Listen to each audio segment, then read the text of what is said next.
Hello students, welcome.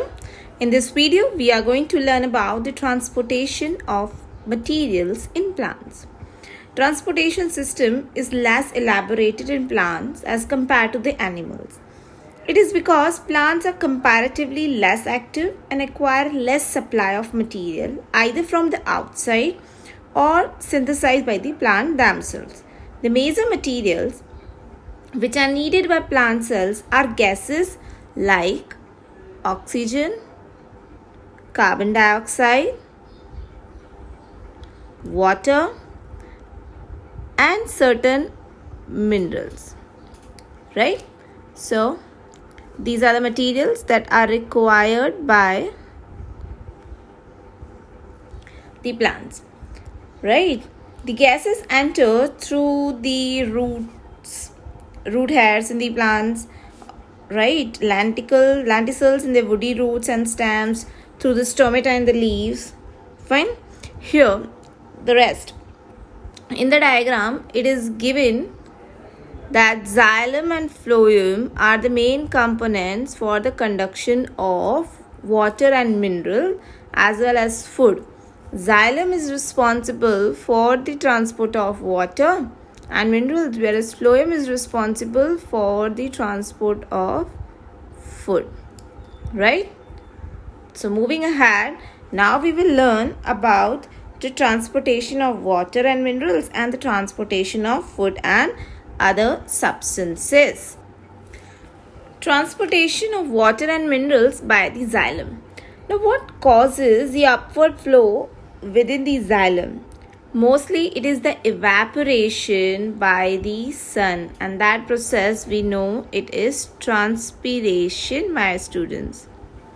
Right? In grade 9 we have learned about the transpiration.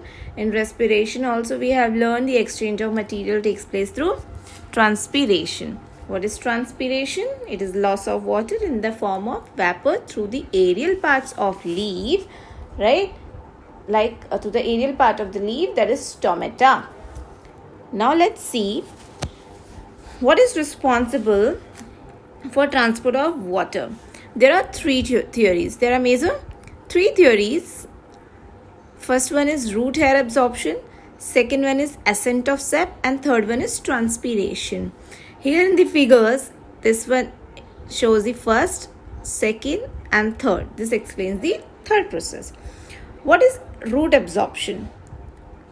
The water and minerals are absorbed. You can see in this figure, the water and the mineral are absorbed by land plants from the soil where it is present in the form of soil solution. The main water absorbing organs are the root hairs and mineral absorbing organs are the epidermal cells. I'll show you. These are the epidermal cells. This is just the TS of roots. So these are the cell and this one is the root hair. So water get, you can see here the arrows, water absorbing, fine, and they are moving inside the cell. These all are the xylem elements and finally it will reach to the trachea or the vessels of the xylem. Now the second theory, that is ascent of sap, or it is also known as upward movement of water and minerals. These two, my dear friends, are correlated, connected to each other. Now what happens in ascent of sap? Ascent of sap is like if more water is gathering here in the root hairs, it will create a pressure. Right? Who is creating a pressure? Root. So the pressure is known as root pressure. Clear? Now, the root absorb water and exert a pressure. The root pressure which pushes the water upwards. So here the water is pushed upward because of the root pressure.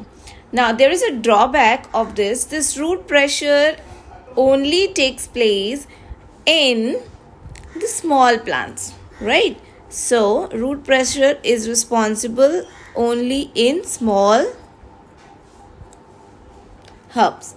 It is not. So what about the tall plants? For tall plants, dear students, for tall plants, there is no root pressure. Instead, there is, I told you that these transpiration and ascent of sap is correlated, right? I'll explain why the process is known as ascent of sap. So what is the meaning of sap? Sap is the fluid that is present inside the cell or the xylem vessels or the tracheids, right? Now let us discuss about the transpiration. Transpiration is the upward movement of the water in tall plants. Transpiration is responsible for the upward movement of the water in the tall plants. The main force responsible for upward movement of water is transpiration pull that is generated here at the leaves, right? Why? Because of transpiration. You can see. So we can say that root hair is a primary one which is not sufficient enough. It will only be able to collect water in the root system, right? But that water has to transport up. Then who is responsible? In small plant, it is ascent of sap. Sap is the fluid, that is movement of fluid inside of the cell, right? And in tall plants, who is responsible? In tall plant, it is transpiration. Now what happened inside this now? This is the lumen, right? The lumen is the empty space that we discuss many of the time in the class also. I used to say you the lumen is the empty space. The lumen, water will get collected into the lumen, and this water along with the mineral is sap, my student, right? So now what will happen? This sap will move upward, clear, right? And it will reach from the roots to the leaves and as well as to the stem, right? Okay, one more theory, that was of transpiration. Now how transpiration is responsible? Loss of water. Now if water is getting, there is a loss of water at the leaf, right? This will create a suction pull. This is creating suction pull, which is responsible for the sap. This here you can see cohesion and adhesion theory. Here you can see the red arrow, right? Because of the movement of water molecule moving away from the leaves, this pulls, this create a sufficient pressure so that water molecule will now start moving from the stem to all the branches, all the other part, aerial part of the tree, right? So here it was about the transportation of minerals and water in the plant. Now we will discuss about the transportation of food. Transportation of food is known as translocation, right? So here we are discussing about transportation of food. Movement of products of photosynthesis through the plant is the result of a process called translocation. The most accepted explanation is pressure flow. What was there in that? It was the three theories: root pressure, ascent of sap, and transpiration. Here the theory is pressure flow. Who is responsible for transportation of food? Phloem, my student. Phloem is responsible for the transportation of food, right? So we can write here phloem, and there was the xylem here. Phloem is responsible. Now what is a phloem? It's a complex permanent tissue running parallel with the xylem. You can see it's running parallel with the xylem, right? It consists of the sieve tube. Now these are the perforated, I'll just circle it over here. These are the perforated cells. Perforated, that means holes they have, right? So these cells are responsible, and the other cell, that is companion cell here. Sieve cell and companion cells are responsible for the translocation. Now here, as a universal law, always the movement of molecule is from higher concentration to lower concentration. So here also, fluid will flow from an area of higher pressure towards an area of lower pressure. Now, the place where food is synthesized, for example, it's a leaf cell. This is known as source, from where the plant is getting food. From the source, wherever it has to store is known as sink. So from source to sink, this food is translocated, and majority the food that is synthesized is the carbohydrate will flow from their source to the sink, and the driving force is the positive pressure gradient from the sink, right? It is like, now here you can see the sucrose is moving to companion cell. It will reach to the sieve tubes, right? Meanwhile, as the more food particles are there, so it will create concentration gradient, the difference in the concentration. So water is also added over here. It will move downwards and will reach to the sink. While when the carbohydrate is leaving from the sieve cell, water will also leave and enter back into the xylem. This is how the transportation of food take place, right, in the plant. One more diagram is there to get it explained. The increase in pressure at the sugar source where it is synthesized, and the decrease at the sugar sink. Now here it is requires sink, so concentration will be less. So that causes a phloem sap, that is the component that are present inside the phloem, to flow from source to sink. So here it is synthesized. You can see more red dots are there, and red dots are moving to the sink, right? One thing that we have to remember is the food that is synthesized is in the form of glucose, right?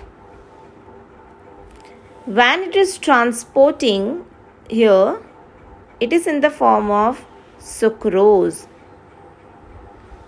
And when it is stored, it is in the form of starch. Clear? So there are three forms. You have to remember: glucose when it is synthesized, sucrose when it is translocating, and starch when it is stored. So this one is synthesized, here it is transport, and here it is stored. Clear? Right. One more slide. Here you can see the transportation in the vessel, xylem vessel, is only in one direction. Arrows are only in one direction, from roots to upward part. Whereas in phloem, you can able to see it's either in the lower side. Oh, sorry. It's not either. It can move to upward. It can move to downward, because leaf are the junctions where this photosynthesis takes place, right? So it can in translocated downward movement can be to the stem and the roots, and the upward movement of the organic solutes, that is the glucose, take place from the leaves to developing buds. Now in the upper part of the plant has the developing buds, has the flowers and the fruits, so the upward movement of food takes place in those parts of the plant. Clear? Here again in one more diagram it is seen that you can see the stem. The movement is upward as well as the food. You can see here food, it going upward as well as it's going down. But these plant, the water is moving only in one flow, right? So here we are ending the transportation in plants. Thank you. Welcome student. In this video, we will learn about the activities to show that carbon dioxide is released during respiration. These are the activities related to respiration, right? Before that, let's see the cell respiration formula. Glucose combines with oxygen. It gives carbon dioxide. So we have, and water as well as ATP. So we have to detect that carbon dioxide is released during respiration. The first activity is by using germinating seed, KOH solution and the delivery tube as well as the water. Now initially what will happen, the air that is present in this flask, the amount of oxygen that whatever is present in the flask, it will be utilized by the germinating seed and they will liberate carbon dioxide. Now this carbon dioxide is absorbed by KOH, right? That will lead to vacuum generation in this flask, right? So vacuum is generated in the flask. Due to vacuum, the level of water here in this delivery tube will rise. Now initially if it's like this, after 1 or 2 hours you can see the water level has reached up to some, like the level of the water has increased, right? So the increase in the level of water indicates that CO2 is produced by germinating seeds during respiration. Actually, the germinating seeds respire and produce carbon dioxide, which is absorbed by KOH solution. This creates a vacuum in the conical flask. The wind in the band tube, in the band glass tube, moves into the conical flask. The next activity is using of lime water. Using lime water. Now if you take a lime water, it is crystal clear here. You can see these are experimental actual results of the test tubes, right? When you pass a bubble through a band tube, the lime water will turn into milky. Here you can see in the third figure. Bubble the unknown gas into the test tube containing lime water. That even you can blow it, right? If the water turns cloudy and the white, that means the gas was carbon dioxide. Now how is the activity being performed? Take a test tube, fill it with freshly prepared lime water. Take a straw, dip it inside the lime water and exhale. You will find that lime water turns it milky, right? This shows that the air which we exhale contain carbon dioxide. So these are the two activities that proves that carbon dioxide is released during respiration. Now these two activities along with the activities that we have discussed for the digestion in the class are many of the time being asked to in subjective as well as in objective. So you have to remember which material we are using, lime water, in which color it is turning, milky white. Here why the KOH is used, because KOH absorbs carbon dioxide, right? So here you have to remember these two activities that are important, that are discussed in NCERT textbook as well. Thank you.